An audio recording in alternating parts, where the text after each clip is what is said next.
Hola, ¿qué tal? En este video vamos a estar mostrando cómo crear una applet con GeoGebra como para empezar a trabajar con razones trigonométricas. Es un video para empezar a introducir este tema, pero en realidad el video está pensado no para los alumnos, sino para alguien que ya sea profesor y está buscando trabajar con este tema, o para estudiantes del profesorado en matemática.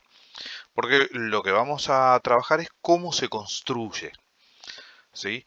¿Qué es lo que queremos construir? Bueno, este triangulito, que es un triángulo rectángulo, en el cual tenemos las medidas de los lados y podemos modificar tanto la amplitud del ángulo como el tamaño, la medida de los lados e incluso la dirección en la que está ubicada el triángulo.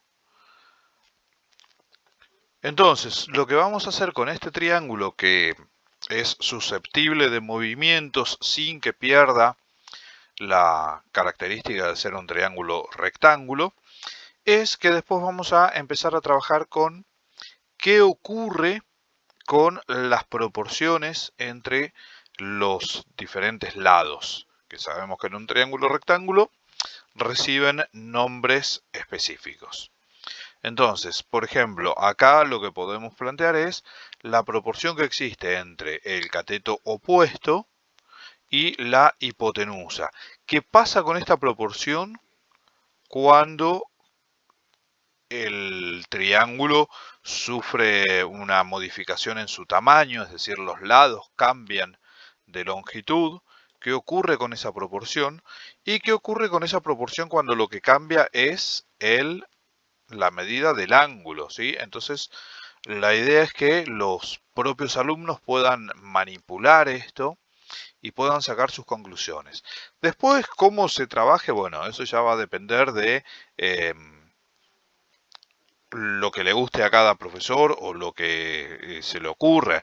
Por ejemplo, una idea mía sería arrancar con un cuestionario que los chicos puedan manipular con GeoGebra este triángulo y a partir de ahí comenzar a responder preguntas. ¿Qué ocurre con la proporción entre el opuesto y la hipotenusa, o entre la adyacente y la hipotenusa, en la medida en que el triángulo cambia de tamaño? ¿Qué pasa si este ángulo queda fijo y los lados se modifica el tamaño?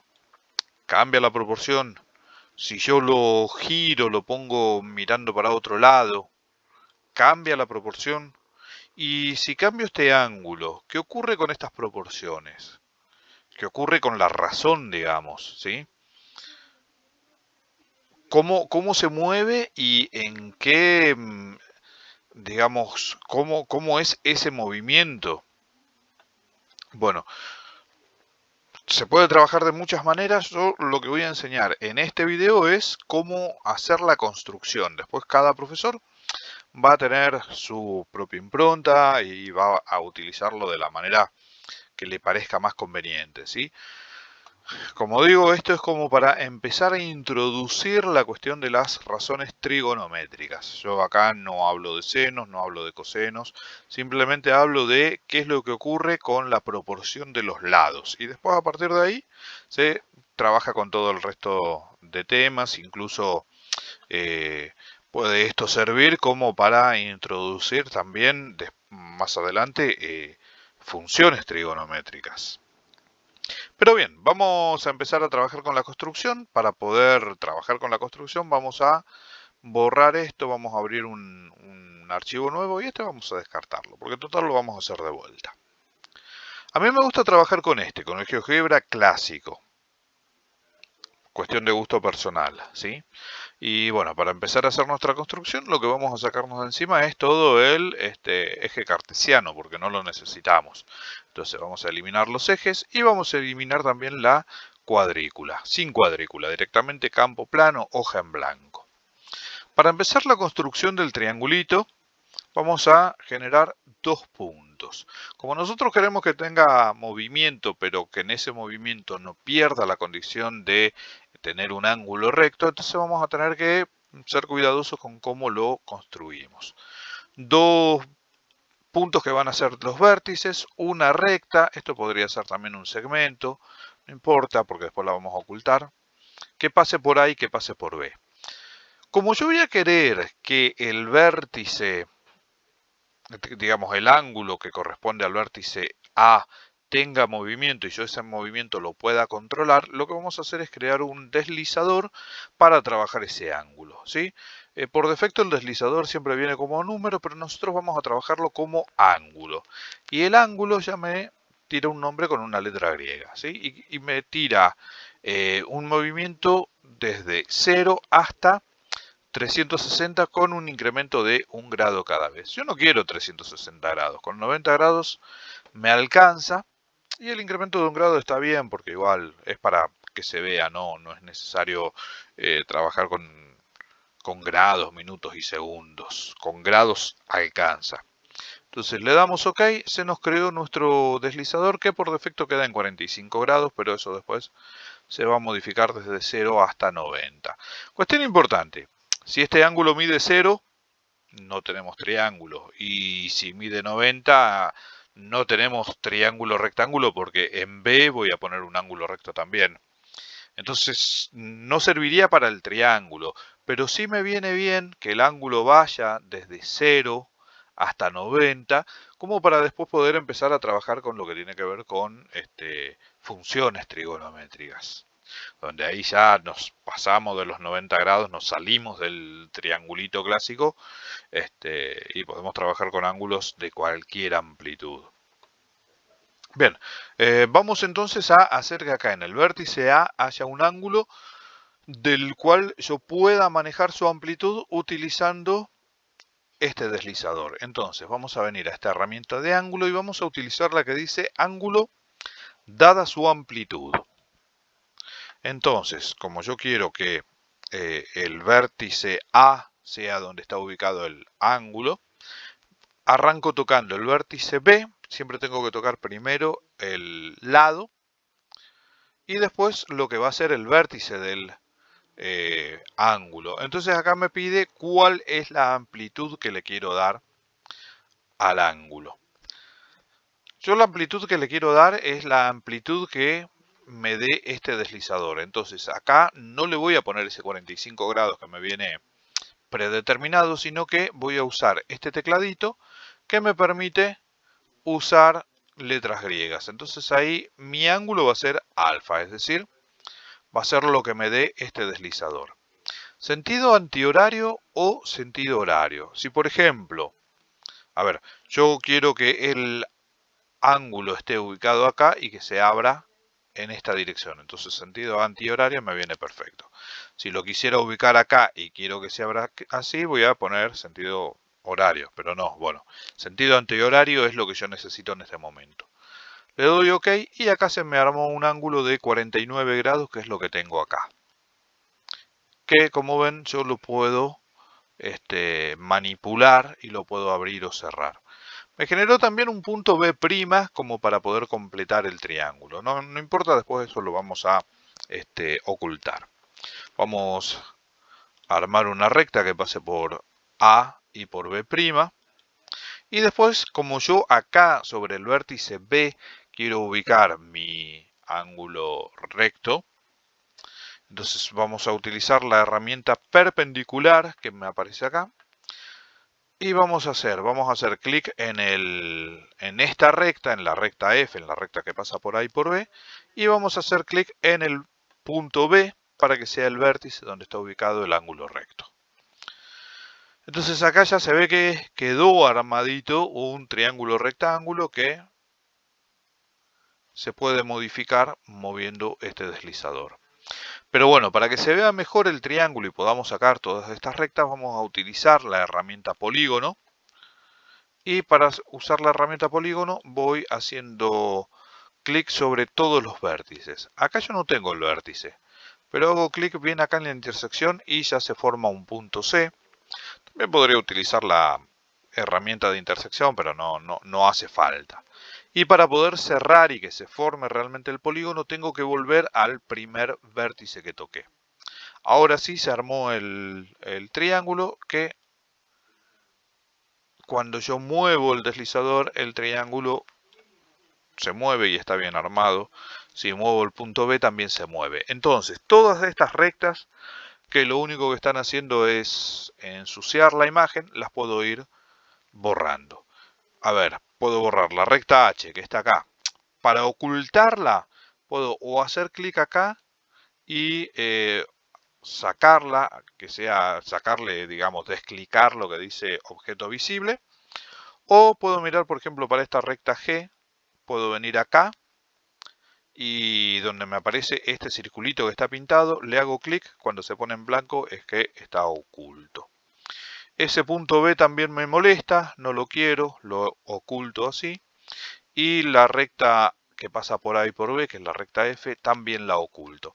Esto simplemente como para que me quede un poquito más visualmente menos cargado. Bueno, para poder avanzar con la cuestión de las razones trigonométricas, lo que voy a necesitar hacer es poner las medidas de los lados para que se vea, para que se pueda de un golpe de vista percibir, digamos. Entonces vamos a utilizar acá donde tengo el ángulo, tengo también una herramienta que es distancia o longitud. Entonces para encontrar cuál es la distancia entre el punto A y el punto B, es decir, cuánto mide el lado C o el lado AB, lo que hago es hacer un clic en A, hacer un clic en B y automáticamente me aparece un cartelito que me dice cuánto mide el segmento AB. Lo mismo para el segmento BC, que me genera un cartelito, y para el segmento AC. Entonces ahí tengo las medidas de los tres lados, que me quedaron feos ahí, porque me quedaron tapando los lados. Entonces voy a la herramienta de movimiento y los puedo ubicar en un lugar donde se vea mejor. Lo mismo, a ver, me quedo ahí tapando la letra C. Lo mismo acá, el nombre del vértice A, que quedó medio metido dentro del triángulo, lo pongo en un lugar más lindo. Bueno, casi lo tenemos. En la medida que yo abra o cierre más el ángulo, esto va modificándose las medidas de dos de los lados y eso se ve en estos cartelitos. Y en la medida que yo mueva el punto B, que cambian las medidas de todos los lados sin que se modifique este ángulo, y todo eso se puede ver también acá en los cartelitos.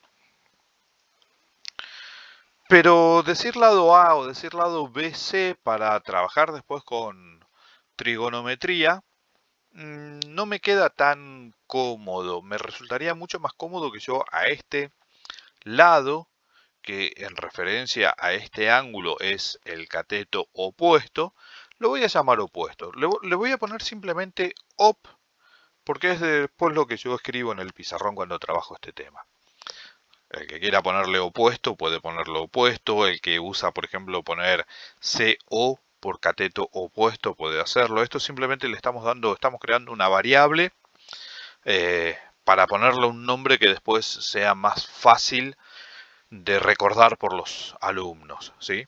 Yo lo llamo op. Entonces, op es igual a ¿qué? El cateto opuesto. Yo lo que busco es la medida del cateto opuesto. Entonces, op, esta variable, es igual a la distancia entre B y C, es decir, esto que yo leo acá. Entonces, lo que voy a poner acá, que op es igual a la distancia BC, esto que está acá. Y entonces lo voy a escribir tal como está acá, es decir, distancia, todo en minúscula, y BC en mayúscula. Cuando yo le dé Enter, op mide 4,54 y cuando yo modifique esto, en la medida que se modifique lo que me dice en el cartel, se va a modificar también esta variable op, que es la medida del cateto opuesto. Lo escribo así simplemente porque después me va a servir mejor para plantear las proporciones. Entonces, si este es el opuesto, este es el adyacente, entonces lo voy a llamar adj de adyacente, y es igual a la distancia entre A y B, que si la buscamos por acá arriba va a decir en minúscula distancia y en mayúscula AC. Le doy Enter y también se creó esa variable que coincide, perdón, esto es la distancia AB. Vamos a borrarlo, vamos a hacerlo de vuelta. Adyacente es igual a la distancia AB, que es 3.9 también. Y la distancia AC es la hipotenusa, entonces yo la llamo hip, y eso es igual a distancia, lo escribo con el teclado, distancia AC. Entonces acá ya tenemos planteados tres variables para cada uno de los tres lados del triángulo, con el nombre específico que tienen en el triángulo rectángulo. Ahora simplemente lo que nos queda por hacer es plantear las proporciones. Planteo la proporción, por ejemplo, entre el cateto opuesto, que es, según la variable que utilicé, es op, sobre la hipotenusa. Todavía no lo llamo seno, no le pongo ningún nombre, eso después, una vez que ya los chicos hayan manipulado, lo pueden poner. Se puede decir que esa tiene un nombre específico, pero simplemente vean que yo escribo así y cuando le doy Enter me da la proporción, me da la razón para esta proporción, ¿sí? Que sabemos que esto es el seno, pero eso, digamos, después que surja del trabajo de los chicos. Otra proporción que podemos plantear es entre el adyacente y la hipotenusa. Y otra proporción que podemos plantear es entre el opuesto y el adyacente. Con eso estamos planteando las tres primeras razones trigonométricas. Se pueden plantear las 6, no habría ningún problema. Pero simplemente acá lo que nosotros queremos hacer es que los chicos puedan ir trabajando, puedan ir contestando las preguntas, puedan ir observando qué es lo que ocurre con cada una de las razones en la medida que este ángulo se va modificando. ¿O qué ocurre con las razones cuando yo dejo quieto el ángulo y lo que modifico es el tamaño de los lados? O incluso la dirección en la que esté el triángulo. Porque generalmente si nosotros siempre trabajamos el triángulo en una dirección, se lo cambias de posición y se pierden. Entonces lo podemos hacer que los chicos vayan viendo que cambiar de posición el triángulo no cambia para nada qué es lo que ocurre con las razones. Bien, con esto entonces después, bueno, qué preguntas hacemos, cómo lo trabajamos, cómo lo manejamos, ya va a correr por cuenta de cada profesor. Con esto simplemente quería mostrar cómo trabajar esta applet para poder enseñar razones trigonométricas.